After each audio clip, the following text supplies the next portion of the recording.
अस्सलाम वालेकुम। आज की वीडियो का मेन टॉपिक है कि आपने कैसे किसी भी स्टॉक को प्रेडिक्ट करना है कि वो अब अपकमिंग प्राइसेस में नीचे जाएगा कि ऊपर जाएगा, और ये भी पता करना है कि उसका क्या फ्यूचर है। मतलब अभी जो आपका इंडेक्स है, ये इंडेक्स है, ये जो लेफ्ट पे आ रहा है, उसके हिसाब से हमें चेक करना है कि क्या वो स्टॉक उठेगा कि गिरेगा। क्योंकि अब बहुत से लोगों का ये भी कंसर्न है कि फरसान आपकी प्रेडिक्शन ठीक तो हो रही है, लेकिन आपको कैसे पता लग रहा होता है कि ये उठेगा कि गिरेगा।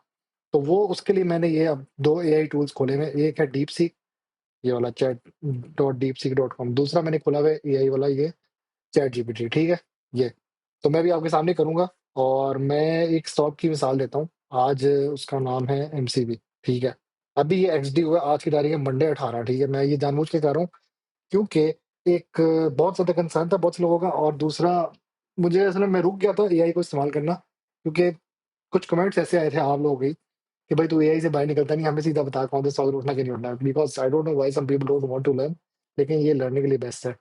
अब मैं इसको यूज़ करूंगा, इस वेबसाइट को। यहाँ से मैंने किया कंट्रोल सी। ठीक है, मैं मैकबुक पे तो मैं कमांड सी कहूंगा।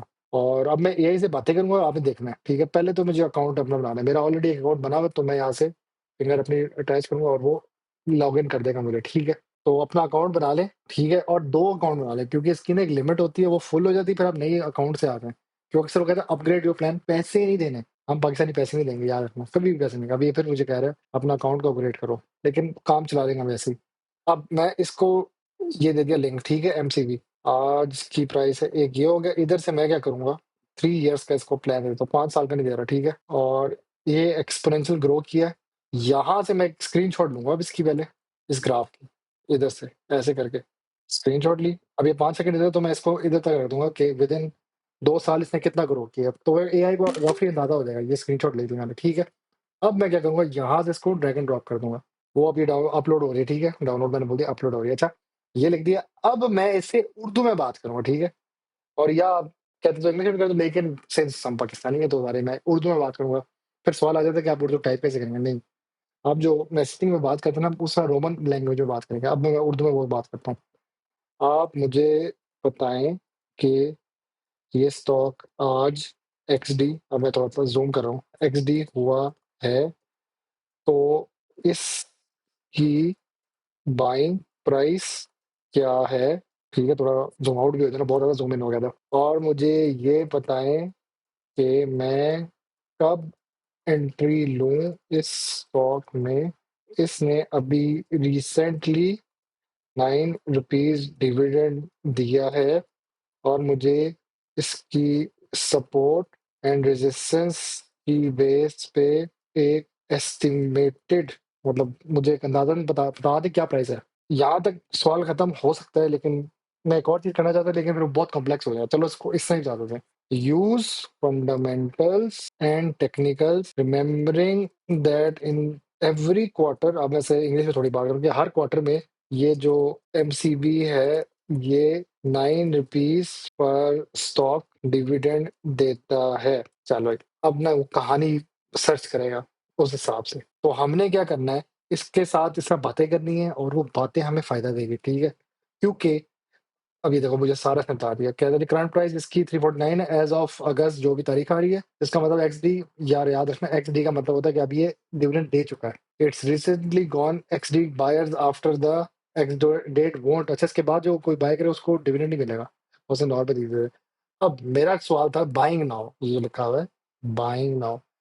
अब यहाँ से आराम से पढ़ते, मैं अभी जल्दी में नहीं हूँ। मैं सारे कहते जी आप बोल ऐसे रहे हो जैसे पुलिस पड़ी हुई है। यार असल में टाइम लिमिट का मुझे बहुत कंसर्न होता है, घंटे से ऊपर चल जाती है वीडियो, फिर लोग गोली मार देते हैं मुझे। Buying now since XD remains has been sign to a prior buyer, purchasing now would not qualify you. अबे आगे चलना छोड़, डिविडेंड भी फंस गया। कह रहा जी 36 पर ये देता है। ठीक है, और इसकी 10% ये वही प्राइस डिवाइडेड बाय 36, तो वो 10 बनता है। यहाँ पे अब इसकी प्राइस क्या है, 349 है ना। अब मैं आपको बताता हूँ डिविडेंड डील से कैसे निकाली है। 349 डिवाइडेड बाय 36, क्योंकि पर क्वार्टर 9 रुपए देता है। 9 into 4 इज 36, तो 36 लिखता है। तो ये 9.69, दिस इज नियर टू 10% इसकी डिविडेंड यील्ड है। ठीक है, तो ये हो सकता है कि ये नियर लिखा हुआ है, इसलिए नियर 10% यील्ड। ठीक है, pay out ratio stand out around 73, indicating dividends are comfortably covered by earning. मतलब वो डिविडेंड आपको देता रहेगा, उसके बाद अपना पैसा है बैंक के पास। अब मेरा जो सवाल था कि कितने में बाय किया जाए, अब उसने स्क्रीनर अपना खोला है कोई टेक्निकल लेवल्स का, वो मुझे पता है कहाँ से खोला है इसने, लेकिन यहाँ पे हम नहीं इसका वो खोलेंगे।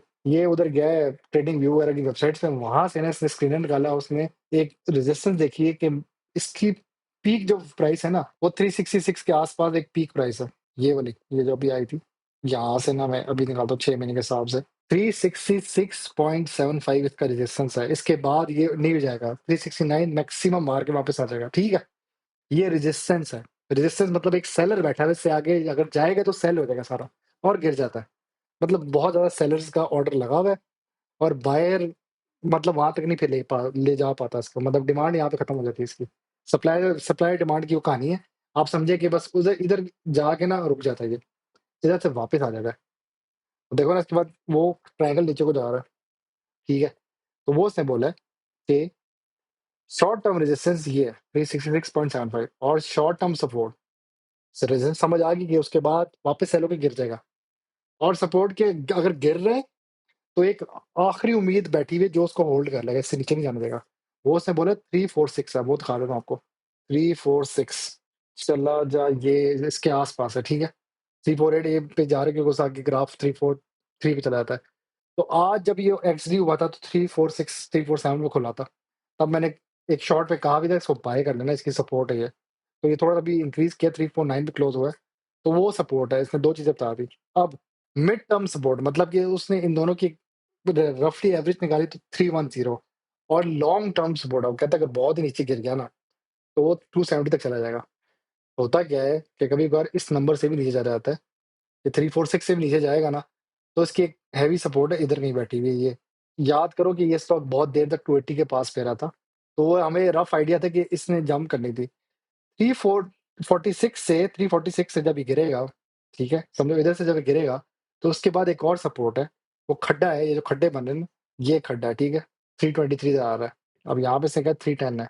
अब हमारा ग्राफ यहाँ पे 323 कह रहा है, तो समझो 310 के आसपास एक और सपोर्ट बैठी हुई है। उसके बाद अगर इनके उससे भी नीचे जाता है ना ये स्टॉक, ठीक है, तो 270 है, वो 270 दिखा दे क्योंकि ये बहुत लॉन्ग टर्म के लिए 280 था। 280 से भी एक नीचे, अगर वो 280 ब्रेक करता है तो ये 277 तक जाता है ये स्टॉक। ये देखो 277, 276, 277 इधर तक आ जाता है ये स्टॉक। तो ये इसकी लास्ट सपोर्ट है। उसके बाद फिर ये ब्रेक होता होता 250 तक जाएगा, फिर वो बहुत नीचे चला जाता है, लेकिन इतना भी बुरे दिन नहीं आए बैंकों के। आई होप सो इतने बुरे दिन नहीं आए, ठीक है। तो उसने कहा लॉन्ग टर्म सपोर्ट, अभी ये नेगेटिव केस बता रहा है कि 366 रेजिस्टेंस है पीक पे, 346 एक सपोर्ट है, उससे नीचे एक और सपोर्ट है 310, और उससे नीचे 270 है। तो मेरी आज जो एक मैं दिखा भी देता हूँ यार, थोड़ी सी अपनी भी तारीफ कर दूं मैं यार। मुफ्ते के तुम लोगों को मैं फ्री कॉलेज दे रहा हूँ, पे पैसे पैसे भी नहीं मांगता, मुफ्ते की कॉलेज दे जा रहा हूँ। यहाँ पे मैंने कहा था ना buy MCB, buy national bank, और सेल कर देना एमईबीएल, ठीक है, 20% के हिसाब से। वो लिखा हुआ भी है, सेल एमईबीएल एट 25%, ठीक है, वो जब 400 पे जब जाएगा। तो यहाँ मैंने कहा था बाय एमसीबी, एमसीबी के उस वक्त जब मैंने ये कहा था उस वक्त ये इस प्राइस पे था 346 के आसपास। मैं कहा भाई ये सपोर्ट पे इसको बाय कर लो, बाय कर लो, बाय कर लो। आई डोंट नो किसी ने बाय किया कि नहीं, ये बड़े लोगों का मैसेज आई थिंक बाय किया था काफी लोगों ने, और अच्छे टाइम पे बाय किया था। फिर हुआ क्या, अब उसने कहा यहाँ से उसको भी अब समझ आया, अनक्लियर 1 पॉइंट सपोर्ट रेजिस्टेंस और लॉन्ग टर्म 650। ये इसने वही काम किया जो मैं करता था कि 300 को आप रफली मल्टीप्लाई करो 2 से तो वो 600 के आसपास, ठीक है। तो उसने कहा अगर आप लॉन्ग टर्म सोचते हैं ना स्टॉक के बारे में यहाँ से, तो ये लॉन्ग टर्म 600 तक जा सकता है इसी रिदम में। लेकिन ये एकदम से नहीं जाएगा, इसको 2 साल लग जाएंगे अभी जाते हुए। जैसा यूबीएल का था वो तो बहुत ही जल्दी 3-4 महीने में गया था, इसको बहुत टाइम लगेगा, ये इतनी जल्दी नहीं छलांगे मारेगा। अगर इसने डिविडेंड वाली अगले दिसंबर तक मेंटेन किया फिर ये 400 के आसपास नजर आ सकता है। बेशक ये यहाँ से स्क्रीन रिकॉर्डिंग कर लो मेरी इस बोलने वाली बात को, ठीक है। The strongest actionable support is 346, अगर जैसी इस पे आए बाय करना और पीक पे जाए 366 सेल करना। हमेशा आप नोट कर रहे होगे कि ये एमसीबी जब भी 366 पे जाता था ना तो वो टूटता था और वापस गिरता था। वो आप देख भी रहे हो ग्राफ में, वो ये पीक पे जाता था और वहां से ये गिरता था, फिर नीचे, फिर नीचे, फिर नीचे। और मेरे एक जानने वालों ने 366 पे बाय कर लिया। मैं कहा भाई सबसे हैवी पॉइंट पे बाय किया आपने, अब आप रोए बैठ गए। तो ये देखिए एआई जो है आपको किस तरह बता रहा है। अभी इसने एक सिर्फ टेक्निकल्स में ये समझा दिया मुझे, ये टेक्निकल लेवल्स में समझा दिया कि क्या प्राइसेस होनी चाहिए, तो मुझे पता हो गया कि 346 में मैंने बाय करना है। अगर वो उससे गिरा तो मैं अगला बाय ऑर्डर 310 पे लगाऊँगा और उससे अगर गिर गया तो मैं 270 पे लगाऊँगा। मैं मतलब पैनिक नहीं करूँगा। लोग क्या करते हैं, ठीक है वो अच्छी चीज़ करते हैं, वो क्या करते हैं, स्टॉप लॉस लगा देते हैं। 346 पे 345 में स्टॉप लॉस लगा हुआ है। मतलब स्टॉप लॉस क्या है, अगर 346 तक प्राइस है, उससे नीचे 345 तक गई, तो सेल कर देना मैं, ताकि लॉस और ना बुक करूँ। फिर वो अगली सपोर्ट इंतज़ार करते हैं, वो यहाँ पे होते हैं 310, उससे नीचे 309 पे स्टॉप लॉस है। उससे भी नीचे गया, फिर 270 और 268 पे स्टॉप लॉस। तो यूँ वो खेलते हैं। फिर अब ये मैंने अगर नहीं समझ आई फिर समझा देता हूँ, या समझ आ गई होगी आप लोगों को। वो ये है कि आपने लॉस से भी बचना है। अगर आपने प्राइस ली 346 पे और 345 पे स्टॉप लॉस है, इससे नीचे गई, निकल जाना। 310 है, 308 पे गई, निकल जाना। 270 है, 238 नहीं, या मुझे 68 बोलना नहीं आता। 268 पे गई ना प्राइस, 268 पे, तो निकल जाना, स्टॉप लॉस। स्टॉप लॉस ये होता है, ठीक है? अब फ्रॉम उसने कहा जी एक वेबसाइट से, wallet investor forecast less reliable, कहता है रिलायबल नहीं है। कहता है यहाँ से अभी उसको भी कंफर्म नहीं हो रहा, पीरियड लॉन्ग टर्म के लिए मुझे बता दी, आगे चलो। तो स्ट्रॉन्गेस्ट एक्शनेबल सपोर्ट इज 346। कहता है ये जो उसकी सपोर्ट है ना 346, ये जब सुबह खुला था इसी प्राइस पे था, तो मैंने कहा था भाई बाय कर लो, बाय कर लो। नहीं बाय किया, क्या कर लिया वो तो अच्छा रहेगा। और उसकी रेजिस्टेंस ये है अभी रिसेंट आजकल के हिसाब से। तो कहता है 2 एंट्री पॉइंट और वो रिबाउंड और सपोर्ट का बता दिया। फंडामेंटल्स पे आ जाओ। फंडामेंटल्स पे उसने कहा जी एक तो डिविडेंड उसकी पक्की 9 पे दे रहा है, तो मैंने कहा 9 पे देता रहेगा, तो ये एक लिहाज से आपको 400 तक ले जाएगा स्टॉक, ठीक है? अभी यील्ड जो है ना उसकी कम हुई है, क्योंकि हमने भी कैलकुलेटर में निकाला है, तो ये 9.69 तक यील्ड चली गई है। अब अगर तो ये यील्ड, और देखो अब यील्ड में डिफरेंस आ जाएगा किस तरह वाला। यील्ड अभी चल रही है 349 को डिवाइड किया 36 से 9.69। अब अगर था कुछ प्राइस इसकी हो जाती है 400, तो यील्ड देखना जरा 400, और डिविडेंड्स ने फिर से 9 रुपए दिया, तो एनुअल के हिसाब से निकालेंगे ना, अब ये 9 इंटू 4 36 होता है, तो 36 डिवाइड किया 11%। अब उसकी यील्ड में फर्क आ रहा है यहाँ पे। तो वो यही चीज बता रहा है कि इसकी यील्ड इधर ही फिरती रहेगी, 9.37 से 10.3 के आसपास फिरती रहेगी। तो वो बड़ा ख्याल रखना पड़ेगा। अब वो उसने निकाल दी कि लेटेस्ट ईपीएस, अभी जो उसकी रिसेंट ईपीएस है, अब ईपीएस पे ले आया वो, यील्ड का सब बता दिया कि वो फर्क आएगा प्राइस में, तो उसको थोड़ा सा अपने आप को बेहतर करना पड़ेगा। और बैंकों की वैसे होती है 10 से 15 की परसेंट तक, सबसे अच्छी यील्ड है आपकी बैंक अल्फला की। और अब ईपीएस का पे ले आएगा, ईपीएस में वो ये कह रहा है कि यार एनुअल में तो हमें समझ आ गया कि थोड़ा ड्रॉप आया था 50 से 48 तक, मतलब इट सर्वाइव लिटिल बिट, लेकिन ड्रॉप था। क्वार्टरली पे जाए ना, सेकंड क्वार्टर पे 12.98, थर्ड पे 13, फर्स्ट क्वार्टर पे 11.65, सेकंड में ये बच गया वरना ये गया था। देखिए 0.20 तक का डिफरेंस आ रहा है, अपने आप को बचा गया, वरना अगर ये 10 पे आ जाता ना, 10 पे ये नंबर, ये वाला जो है, फिर ये इसकी ईपीएस, ये क्या नाम है इसकी जो है ना, ये ईपीएस वगैरह ये खतरनाक थी। मतलब फिर इसे डिविडेंड तो और पे देना था, लेकिन ये स्टॉक आपको फिर उसी 300 के पास मिलता, 350 तक ना जाता, 360 तक ना जाता, क्योंकि ईपीएस ड्रॉप हुई थी, पब्लिक निकल आती। पब्लिक बहुत देख के बाइंग करती है। वो ग्रुप में कॉल्स आ रही थी बाय कर लो, लेकिन किसी को नहीं पता तो क्यों बाय करते। कुछ अक्लमंद पब्लिक वाले होते हैं, वो देख के बाय करते हैं। क्यों बाय करें, वो क्यों के लिए हम इसलिए चैट जीपीटी के अंदर गए हैं इस वक्त। बाकी वो उसका फिर प्राइस टू अर्निंग रेशियो बता रहा है अराउंड 7.8 है, तो वो कह रहा है जी वो स्ट्रॉन्ग यील्ड देता है और स्ट्रॉन्ग फंडामेंटल है, low price to earning ratio है। ये प्राइस टू अर्निंग रेशियो जब लो होता है ना, वो स्टॉक अच्छा होता है।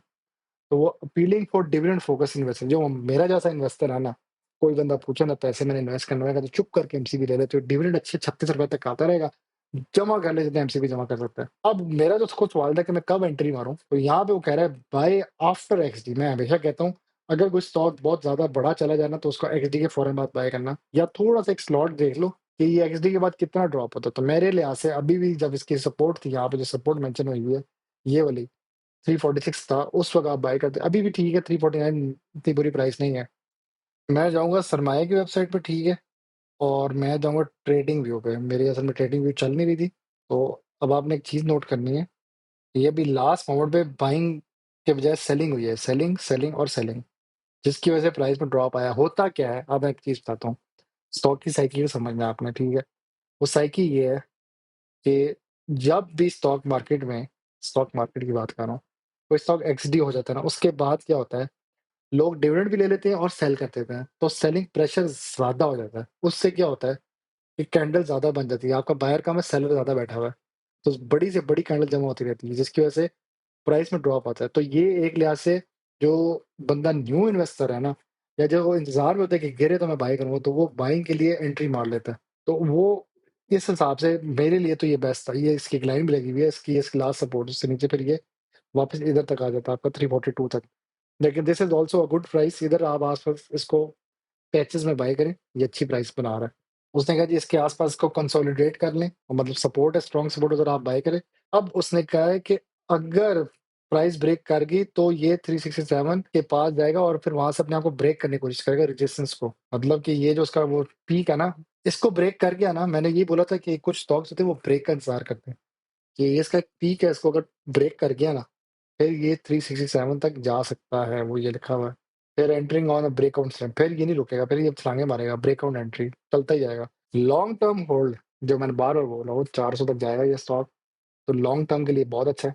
और अगर आपको कल को ये स्टॉक 366 का मिलता है, तो आप इसको बाय करें लॉन्ग टर्म का सोच के। आप ना देखें प्राइस ऊपर है, नीचे है, आप चुप करके बाय करें। ओवरऑल उसने समरी निकाली थी 346, 347 के हिसाब से सपोर्ट है और उस हिसाब से आप इसको बाय करें और डिविडेंड आपको 9 रुपए देता रहेगा, तो आपका एक रनिंग सर्कल चल जाएगा। आप 36 लाख डालें तो 90,000 आपको साल का आता रहेगा। यहाँ से मैं एक रफ बता रहा हूँ, ठीक है? वो प्राइस में जंप आता रहेगा तो वो 36 लाख होंगे, आपके 40 लाख भी हो जाएँगे, वो आपका अच्छे खासे छक्के हैं। तो इसलिए मैं कहता हूँ जब ये एक्सडी होता है ये स्टॉक्स उठा लिया करो, ये बहुत प्यारे स्टॉक होते हैं, मौके कभी-कभी देते हैं। प्राइस एक्शन इसका अच्छा है और कैपिटल गेन भी ठीक देता है, थोड़ा स्लो देता है, यूबीएल इतना नहीं देता, but it is much better than many other stocks. इस तरह आप चैटजीपीटी को यूज़ कर सकते हैं, लॉन्ग टर्म के हिसाब से सोच के। मैंने यहाँ पे यही बताया था कि चैटजीपीटी को बिल्कुल अपना ना मोबाइल के अंदर जिस तरह गूगल होता है, उस तरह आप चैटजीपीटी को भी रख लें। ये बहुत हेल्प करता है, मैं इसमें ही प्रेडिक्शन दे रहा होता हूँ कि क्या होने लगा है। तो ये जो मेरी प्रेडिक्शंस आ रही थी ना पिछली वीडियोज़ में, वो यही थी सारी कि क्या-क्या करना चाहिए, कौन-कौन सा स्टॉक उठाना चाहिए। यहाँ पे मैंने बोला था ना कि लक आज पागल हो जाएगा, एमसीबी उठा लेना और 2-3 स्टॉक्स का मैंने बताया था वो पीक मारेंगे, एचएमबी का बताया था। एफएचएम थोड़ा-सा डाउन है, उसमें माज़रत करता हूँ। सिस्टम का मुझे कन्फर्म नहीं था, सिस्टम में मुझे अब तक पता नहीं चला कि वो डिविडेंड देता है कि नहीं देता और वो फर्स्ट आवर खुलेगा। स्पेल का मैंने बताया था, स्पेल आज लॉक पे खुला है, लॉक लग गया उसपे और फिर मैंने फौरन सेकंड लगाई थी, मैंने कहा जी नेशनल बैंक उठा लेना, गिरेगा और एमसीबी ड्रॉप पे मिल रहा है तो उठा लो। और एमईबीएल का मैंने कहा था कि 400 के पास ना 25% बेच देना और उसके बाद अगर 400 ब्रेक किया तो 414 तक जा सकता है। तो मैं एमईबीएल एक जल्दी से दिखा देता हूँ, फिर वीडियो को क्लोज कर दें क्योंकि लोग कहते हैं कि आपकी 30 मिनट की हो जाती है, साढ़े को टाइम नहीं होता। कोई मसला नहीं भाई, छोटी-छोटी वीडियो बनाऊँगा मैं आप लोगों के लिए। मुझे आपकी ज़्यादा कंसर्न है, अपना नहीं इतना। आज अभी ये देखो ग्राफ नहीं शो कर रहा बट ये गया था 400 से ऊपर गया था, इधर शायद दिखाया ये। आज के दिन पे मैंने खुद तो सेल किया इसको बहुत अच्छी प्राइस पे। ये देखो 414 तक गया है, मैंने इधर जाके ना सेल किया है 25%, ठीक है? और एक मैंने 25% यहाँ पे सेल किया है 400 के पास। अब इधर मैं आपको एक चीज़ बता देता हूँ, जो मेरे वाले साहब मुझे हमेशा सिखाते हैं। अब मैंने आज अपने वाले साहब को बताया कि मैंने 25% ना 400 पे बेचा और आगे वो 414 पे चला गया। कहते फिर क्या कि मैंने 25% फिर से बेच दिया। तो कहते तुम्हें तो नुकसान फ़ील हुआ थोड़ा-सा या दुःख हुआ होगा कि उधर 50% पूरा बेच देता। और अब्बू की मुझे अपनी बात याद आ गई, अब्बू ने मुझे हमेशा एक एडवाइस दी थी, प्रॉफ़िट में लॉस हो जाए ना, अफ़सोस नहीं होता। लॉस में लॉस हो जाए फिर अफ़सोस होता है। अब ये प्रॉफ़िट में लॉस है। किस तरह भला? मैं प्रॉफ़िट में ही बेचा इसको। मैंने 375 पे लिया था। मैं मतलब अगर आपको 1 वीक के हिसाब से दिखाऊँ ना, मैंने शायद कहीं बहुत पहले एक कॉल दी थी स्टॉक की कि इसको 375 के आस-पास उठा लेना। मैंने तो बहुत बहुत ऊपर जाके बताया था, पहले उठाना चाहिए था मुझे। मेरे असल में पैसे बहुत लेट आए थे। मैंने इसको यहाँ आके उठाया था 373, ठीक है? अब हुआ क्या, जैसे ही ये मैं इंतज़ार कर रहा था कि ये 400 क्रॉस करेगा तो मैं बेचूँगा, लेकिन 400 के बाद 2-3 दफ़ा ये 398 पे आया, तो मैं डर गया, मैंने कहा यार ये नहीं जाता 400 से ऊपर। लेकिन आज बाइंग मोमेंटम बहुत ज़्यादा था, मतलब इसकी डिमांड ज़्यादा थी, तो बाइंग ज़्यादा हुई, इसके बाद 400 क्रॉस कर गया था, तो मैंने पहले तो 400 में 25% बेच दिया अपना, अगला 25% मैंने पीक पे जाके बेचा। अच्छा इधर जाके लोगों को लग रहा होगा ये और ऊपर जाएगा, लेकिन अल्लाह ताला ने इशारा दे दिया था मुझे कि यार इधर से ना ये नीचे ड्रॉप होगा और वही हुआ, ये 410 तक आ गया। अब कल ये वापस 414 तक जाने की कोशिश करेगा, प्रेडिक्शन दे रहा हूँ और ना भी गया कोई बात नहीं। लेकिन मैं बाय नहीं अब करूँगा, मैं वो जो फिर बाकी 50% रह गया वो मैं लास्ट डेट बिफोर एक्सडी मैं इसको सेल कर दूँगा। वो लास्ट डेट बिफोर एक्सडी मैं बता देता हूँ। यहाँ पे इसका ये फाइनेंशियल रिज़ल्ट आया, ये सुन लो यार, फिर कहते वीडियो लंबी होती है, फ़ायदे की चीज़ें बता रहा था तुम लोगों को। ये है जी इसकी, ये वेबसाइट है dps.pss.com, इधर मैंने एमईबीएल सर्च किया, मीज़ान बैंक, ये इधर लिखा था एमईबीएल सर्च पे, ठीक है? मैं गया नीचे आराम-आराम से देखना अब। ये जो फाइनेंशियल रिज़ल्ट है ये पहला वाला आया है भाई, इसने लगा दिया है। ये व्यू पे गया मैं, वी हैव टू इन्फॉर्म ये सारी कहानी ₹7 डिविडेंड इंटरिम डिविडेंड दिया इसने अपनी वो जो जून की क्लोजिंग है। छठा महीना जून है, 30 जून को उसकी जो आई थी उसमें इसने कहा जी ₹7 दे दो 70% पर शेयर, ठीक है। यहाँ पे अब वो बुक क्लोज़र का नहीं बता रहा, अब बुक क्लोज़र नीचे नज़र आएगा मुझे, ये देखो भाई, आराम से सुन लो सारे। ये तारीख थी जब इसकी 3:40 पे अनाउंसमेंट आ गई थी। 3:08 पे हो गया था लेकिन 3:40 पे इधर अपलोड हो गई थी। ठीक है, एक चीज़। दूसरी चीज़, कब किस चीज़ की हाफ ईयरली मतलब जून हाफ ईयर होता है ना, उसने उसकी दी, क्या दिया 70%। ठीक है, किसका दिया सेकंड वाला जो है, या 2 आई जो होता है मेरे ख्याल से, ये आई 1 जो होता है वो फर्स्ट क्वार्टर होता है, 2 आई हुआ तो सेकंड होता है, फिर थर्ड होता है और फिर एफ फाइनल होता है। ठीक है, तो ये सेकंड क्वार्टर का 70% दे दिया। आगे समझ। इधर जाओ, बुक क्लोजर। अब इसका बुक क्लोजर आ रहा है 27 से 28 तक, आपके पास इससे पहले पहले ये स्टॉक होना चाहिए। इन तारीखों तक फिर वो डिविडेंड रिलीज करेंगे आपके मोबाइल नोट्स पे, बैंक अकाउंट्स पे। ठीक है, तो अभी 18 तो मेरे ख्याल से you still have time to buy this stock, इससे पहले पहले तक अपने पास रखना है। तो मैं वही 50% सेल बिफोर एक्सटी पीक पे और 50% after that I will receive the dividend. मैं शायद वो वाली इसमें स्ट्रेटजी खेलूंगा, या अगर ये 420 मार गया तो मैं बाकी 50% सेल कर दूंगा, क्योंकि मुझे 7 रुपए नहीं चाहिए, मुझे वो गेन चाहिए। 375 माइनस 420 करो तो 50 रुपए का वो गेन चाहिए मुझे। तो ये कहानी है, बाकी इंशाल्लाह मिलता है अगली वीडियो में। इस तरह मैं आपको वो मुझे बहुत सी रिक्वेस्ट थी कि चैट जीपीटी को कैसे यूज करना है, तो देखिए चैट जीपीटी मुझे एक रफली आइडिया दे दिया। मुझे कोई टेबल्स पे नहीं जाना पड़ा, कोई वो चार्ट ही देखने पड़े। मैंने सिर्फ चार्ट स्क्रीनशॉट दिया, उसको कहा पता भाई, तो उसने कह दिया था कि उस स्टॉक को इस इतने पे उठा लो, उसकी ये प्राइस बन दी, उसने सपोर्ट्स बता दी, वो सपोर्ट मुझे समझ आ गई है। 346 347 के आसपास बाय करना है, और उसके पीछे स्टॉप लॉस में ऑटोमेटिकली मेंटली मेरा दिमाग कह रहा है कि लगाना चाहिए, वो मैं लगा दूंगा। तो यूं आपने खेलना है, मुश्किल नहीं है स्टॉक मार्केट, आसान है। नहीं तो मेरे चैनल पे आ जाओ, यहाँ पे मैंने ना अब एक नया काम कर दिया आप लोगों के लिए, वो मैंने एक प्लेलिस्ट बना दी है जिसमें मैं ये डेली सिग्नल्स का ना नाम दे दूंगा, तो वो आते रहेंगे, वो देखते रहना आप। ठीक है, बाकी थैंक यू सो मच जो आप लोगों ने सपोर्ट दी मुझे 1191। थैंक यू सो मच यार, I am really happy with you guys. मिलते हैं अगली वीडियो में।